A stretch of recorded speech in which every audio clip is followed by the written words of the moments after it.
Hello, Revere, and welcome to another great show. Today we have a school committee candidate. His name is Gerry Visconti, and he's a self-employed business owner. Gerry, welcome to the show. Thank you, Morris, and it's a pleasure being here, sitting next to a World War II veteran. I'm honored. I'm honored to have you. Thank just you as so well. much. Before we start, I'd like to ask people who come on the show to tell us a little about themselves. So, Gerry, tell us a little about Gerry. Well, I was born and raised in East Boston. I went to St. Dominic Savio High School. Which is located where? That used to be That's in East south Boston. Yeah, no, that's in East Boston it as is well. in Yes. From there, went to Northeastern University, graduated with a bachelor's administration with a concentration in accounting. From there on, after graduation, I started working in the mortgage industry for the last 25 years. I'm not familiar with the mortgage industry. Could you tell me a little about Sure. it? I have no idea what it is, really. Okay, that's okay. What we do is similar. Well, back in the old days, when people went out and got a mortgage for their home, they would go to their local bank. Right. Okay, and ask for a mortgage. They'd give them an interest rate on a handshake, that is, back in the old days. Now they have mortgage companies, okay, that are affiliated with about, 30, 40 different banks that service those mortgages. So let's say you're looking for a home and interested in purchasing a home. You would come to me, my mortgage company. We in turn would broker that loan to a large lender. Oh, I see. Okay, so I am the middle person, so to speak, between the large bank and yourself. Right. Is that also applies to condominiums as well? Yes, that would include condominiums. Yeah, any residential home. Right. And if you had a second home, it would. Yes, even commercial property as well. Now, I know maybe somebody might ask you, is the interest the same like with a bank as it is with the mortgage? Very similar. I think sometimes we, like myself as a small business owner, having a small mortgage company, my costs are relatively low. I am able to buy those interest rates at a lower percentage than many of the local banks. They offer it to me on a wholesale basis. Right. This is not like buying houses, what they call flipping. No. It's nothing like that at all? No, I mean, people do that as well. They'll go out and purchase a home, right. Get a mortgage on it and renovate it, yep. Flip it, and pay off that current mortgage. And obviously the proceeds are theirs, So people have been doing that quite often now. Here's a question I've always asked myself, and maybe you could help me with it. Who sets the interest rates on the bank or the mortgage, or you set your own? Well, the Treasury does. No, the Treasury sets the base rate. The U.S. Treasury? Yes. Oh. And then we build our profit on top of that. Oh. And that being said, it's still basically at a wholesale rate, at a discounted rate. Right. Now I got a couple of other questions I have here. I'm going to take them off Google, my friend Google. Okay. Okay. And that's a good question too right here. Why are you running for the school committee? Well, I'm going to give you 4 reasons right off the bat. Let's have them. Gerry, Sophia, Sabrina, and Joseph, my 4 children. My wife and I have decided to raise our children here in Revere. That being said, I wanted to be a part of their education process.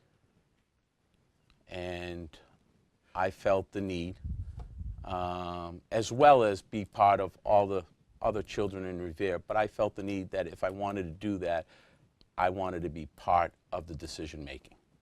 That's great. Now I have to ask you this question. Because I don't know how old your children are, and can you give me the ages of the Sure. four? My With the youngest up to the oldest. my oldest is 13. Well, let's start with the oldest. Okay. My oldest is 13. Right. Gerry's 13. Sophia is 11 actually. Sabrina is 9. And Joseph is 6.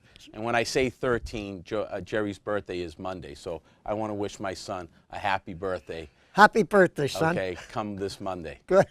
I hope you get him something nice for his birthday. He's already asking for something, yes. What's he asking Oh, for? they're in a sneaker craze. So sneakers aren't cheap these days, that's for sure. Right. But yes, he wants a pair of sneakers. So the 13-year-old is almost ready to go into high school. Yeah, he's in his 7th grade. Right. Yes, so he's got one more One year. year, right. You know, before we think of the high school, obviously, but we're obviously thinking of that ahead of time. That's great. That's great, Gerry. Question number 2. Yeah. One of the more sensitive subjects that is included in the conversation around our school is early drug education. As a candidate for school committee, and of course as a parent about your 4 kids that you mentioned, how do you feel about early drug education program being offered in our schools? Morris, it's a great question. Well, thank Google for that. Pretty sensitive subject, but something that has to be addressed. The crisis continues to unfold here in our city as well as the state. The opioids and harmful drugs. We need to provide our children as much early education as possible so they are aware of the harm and the danger these drugs can cause. I know I've had some of the school committee members who came up here who are running for the school Yeah. committee, and they mentioned Opioids. opioid, right, which is a lot of bad drugs in Yeah. there. And one of them even mentioned that there were 27 fatalities Yeah. in the city of Revere.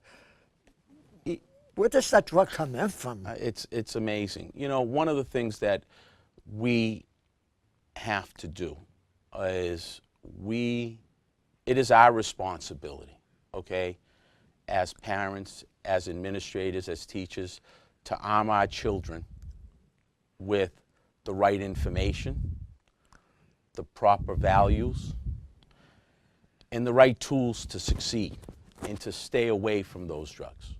It's Right. important. But the education, you know, they count on the school doing the education, but the education should begin at home. And that's what I mean by the right values. It starts at home, Right. okay? It's important. It's extremely important. How did you learn the values from your parents? Yeah, my parents are pretty old school Italian. I'm first generation. Welcome here. to America. Yeah.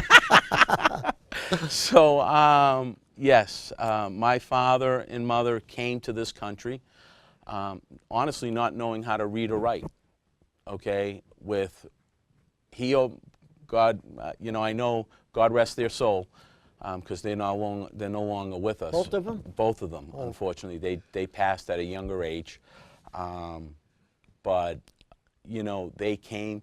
My father always used to say, I came to this country with a suitcase in my hand, not knowing what I was going to do.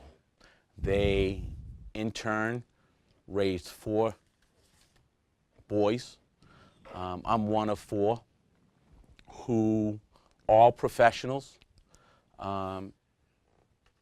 and all are doing very well. So if I could be and if I can do what they did, I feel that I have succeeded as a parent. I have to tell you, Gerry, we have a lot of Italian people in Revere, as you know very well. And your parents, where they came from Italy, what part of Italy did they come from? I mean, the province. No. My father came to. My father was born in Avellino. And what was his profession? My father was a laborer, so he came to this country working as a laborer. So middle-class person. My mom was a stay-home mom and then became a a hairdresser, but did what was needed to provide for their family. Great. Yeah, yeah. I wish they were still here. So your mother was a housewife? My mother was a housewife, but yes, she also worked coming here. She had her hairdresser's license, so she worked as a hairdresser. Oh, so You know. she had a profession too She then? had a profession as well. That's you great. know. Oh, yeah. And when they came to this country, where did they live originally? In Revere? No, they Or lived East in East Boston. Boston? Yeah, on Orient Ave, and that's up Orient Heights area. So I was born and raised in East Boston, but moved over to Revere about 15, 16 years ago. Well, I got to tell you, East Boston has changed a lot, because I remember years ago when I used to drive to Maverick Square, Yeah? it was predominantly Italian. Yes. Now yeah. it's predominantly Spanish. It is. And times do change. Times do change. The right now, that Maverick area Yep. is untouchable. The values have gone through the roof. You wouldn't mean the cost of the the real cost, estate? cost of real estate through the roof in East Boston. It's crazy. That waterfront, yes, very, very much so. So it's changing again, to be honest with you. I have to tell you, when I look at some of the rents, and I know people don't realize that when I came to Revere about 68 years ago, my rent was $50 a month. $50 a month for an apartment. The same apartment today, guess, What's that? in the thousand. Oh, I know. Okay. Probably a couple of thousands right now in East Boston, that's for sure. Oh, they do rent that high there? 2,500. Oh, yeah. Wow. At a drop of a dime, too. Right. Yeah. Oh, here's another question. Hold it. Let me get that right there. I can't see the top of it. Okay. You've never held a public office. So what makes you qualified to be a member of the school committee? Well, I hope you don't mind me asking you that. no, I actually, I think it's a benefit, to be honest with you. Right. I'm not a politician, okay? I'm a parent first, okay? But I tell you one thing, I will take this position and address it with eyes wide open. I will ask a lot of questions, and I will have a critical eye to progress. I'm confident that with my background as a small business owner, a father, a youth administrator, that I have the qualities needed to handle the school position, to handle a position on that school board. I'm sure you will. I'm sure you will. Yeah. You know, I want to also, if you don't mind, Well, anything you want. It's all yours. I want to make sure and tell the parents that as a school committee member, I will always keep the interest of our children first when making those decisions. I feel as though I, as the only candidate with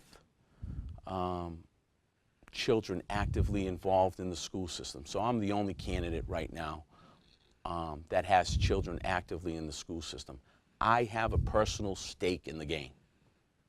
Okay? That's good. My wife, Danielle, is the head of the PTA at the A.C. Whalen School. So we're active in the school system. That's great. Yeah. Now, people don't know this, Gerry, but I'm going to bounce around here for a minute. Okay. I spoke to people outside, which I didn't know much about you, but they mentioned something that I thought you might like to hear about. They told me that you are a treasurer, I want to get this right, an administrator of the Revere Youth Hockey Program. Yes, yes. Tell us about that. My children have taken a liking to hockey over the years. So I grew up playing hockey. My father used to take me to the skating rink, which transcended me doing the same thing with my kids.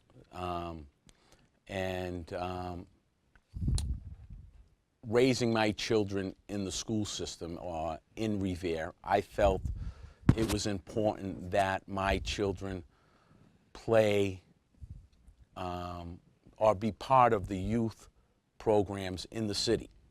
That's great. So I took the next step in trying to be part of that program and help the program grow. You know, so as the treasurer, I want to make sure that there is funding and that we're able to handle the bills, obviously, and make sure that the program continues on. Right. Could you use more children on the hockey program? We can always use more children. And if they wanted to contact you, how would they do that? They can contact me via email or my cell phone. Which is? My cell phone is 617-594-4633. So that's always on. My email address, my personal email address or my school committee address, they can reach me at, you know. That would be great. Yeah. Right. Here's another good question for you.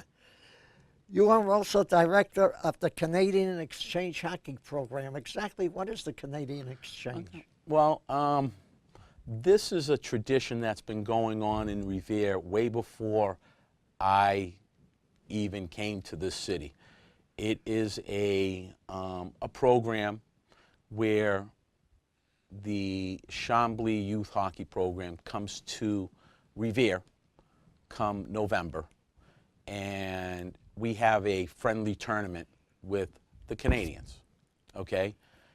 But in addition to that, what we do is we house those kids, okay? So the parents end up having, they have the tournament, they have a game, and then we end up housing those kids for the weekend. We have a barbecue. It's a great time, you know, around the rink. So in other words, you have Canadian kids come here and American kids go there? Yeah, so what happens is come November, they come here, we house them with our families, we match them up with families and we house them. Their parents go into their hotels and stay by themselves or do whatever they want, but their kids are with other family members? Yeah, their kids are with our kids. Oh, I see. Okay, and then come in March, we do that over there, right, now in Montreal. Is that just boys hockey, or do they have girls hockey? We have boys. We have some girls in the program that play hockey. That play hockey with the boys. So it's yes, and it's great. It is great, but I've never seen a girl hockey play. I'll be honest with you.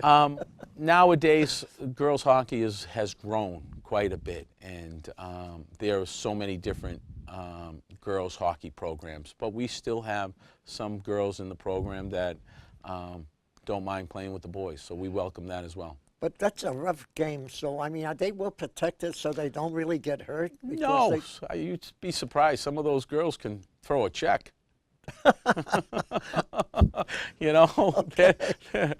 You know. I wouldn't want to marry one of them. Of course. Okay. That's great. Yes. Yep. So, no, it's all good. Is there an age limit for these boys in hockey? We have anywhere from a learn to skate program. We start very young, and that's being. What's the minimum age that you got to be to get into the program? 4 years old. Wow. You can start at the age of 4 and teach them how to learn to skate, all the way to midget level, which is high school. Right through high school? Yes. That's about 17, from 4 to 17? Yeah. Or 18? Yes. Quite a bit, quite a wide range. I was going to say 13 years is quite a range. Now, since we're talking about schools, Gerry, I don't know whether you know it or not, but you've heard the rumors that they need a new high school. Desperately. And you're the first one that used that word, but you're right. Yes. They do it. Where is a good spot with the land that we have in Revere? If you could build a school, where would you do? How would you do it? Well, if you could. I'm not a contractor. No, but that's okay. Hey, some ideas come from local people. Yeah, I think it's important to talk to the city leaders, okay, and come up with a very good game plan before. We're limited on land space, obviously. You're right. Okay, so something has to be done very soon. And I think that it's one of the things that have been thrown around is maybe in back of the high school. But, you know, that's something that would have to be discussed with the city leaders and the school committee in figuring out what's best and what's least disruptive for the kids. Right. Well, the people that I've had here before you came up with an idea that to build the new high school on the field that's behind the high school now. Yes. The one toward the highway there. Okay. And while that's being built, they would use the Harry De La Russo Stadium Yes. Yeah. as their sports. Yep. And tear down the old high school and level that field, and that would become the new baseball field. I guess that's the only place you can really think of. I mean, right now, like I said, we're limited space, so that might be, you know, the only option, unless we can have the current administration come up with a better game plan, you know, that can handle, you know, this high school should be and is expected to be the state-of-the-art facility. That's what we need.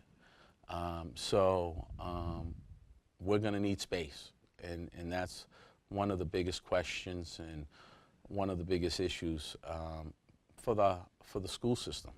right. Now, let me ask you this here. If you were on the school committee, you're on the school committee, what future, if you could see the future ahead, what would you like to see? For example, maybe smaller classes? You know, I think the classroom sizes have become a big issue with teachers. What is usually a good number? I hear 20, I hear 30. Right now, I think we're probably in the vicinity of 26 to 30 kids. That's about normal. And that's high. That is high? Well, I would like to say that that's high. That's You even know, better. Yeah. The smaller I the would love class, the smaller the classrooms, the better Education. the education that Right. the kids get. So, you know, I think that bringing down the student-to-teacher ratio is huge. We need to work on that and how we do that. Our teachers work hard, okay? They do. Um, I mean, and it's a very difficult job. And I commend them, you know. So anything that we can do to make their job easier and more productive is what I strive to do as a school committee member. I had a great lady on here. Maybe you know her, maybe you don't. Carol Ty. Carol Ty, yes. Former superintendent of Oh, schools. yes. She bends over backwards to help the schools, the She does. teachers on that, and she's great. Yes, she is. She's so well respected in the community, I must say. So, and she's done a lot of great things for the city. Okay. We talked about the new high school. I was going to ask you, we spoke about your family, but have you had any members of your family that were in the military? Because I always like to say thank you for their services. Unfortunately, I haven't, Morris. No.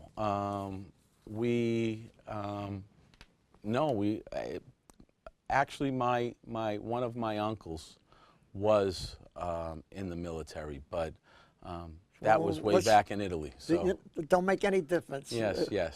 What was Yes. Go ahead. What's his name? Gennaro. Oh, Yes. that's a pretty good Yeah, Italian name. nice Italian name. Right. Yes.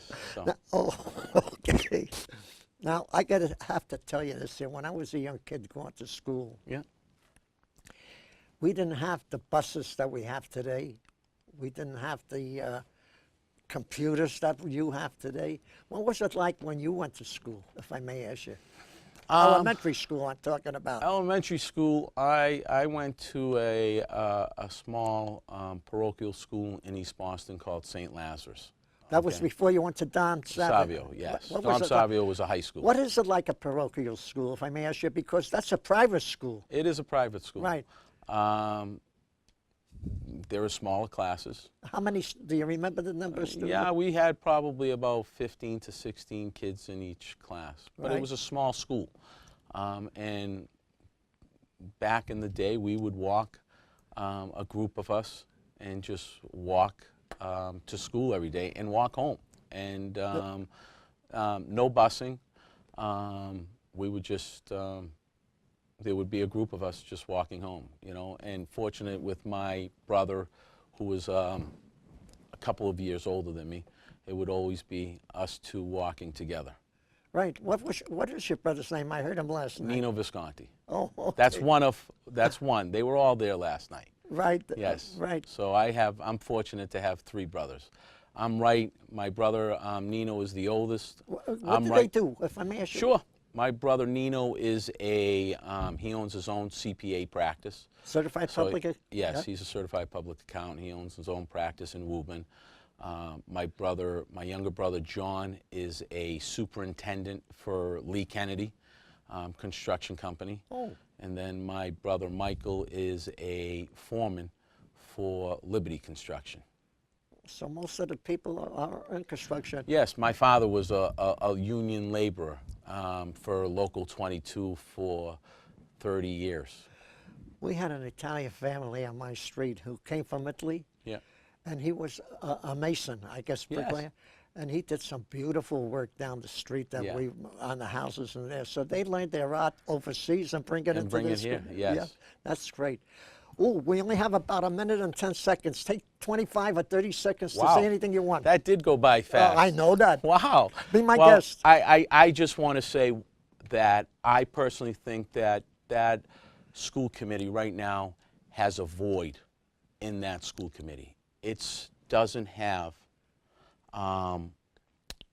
a member that has active children in the school system. I would be honored if you would consider me for one of your 6 votes for the Revere School Committee. Thank you. Thank you, Gerry, and I want to say God bless you, and I Thank you. wish you the best of luck Thank on you, your Morris. It was endeavors. a pleasure being here. It was our honor to have you here on thank you Revere so much. TV. And to the people of Revere, thank you all for listening.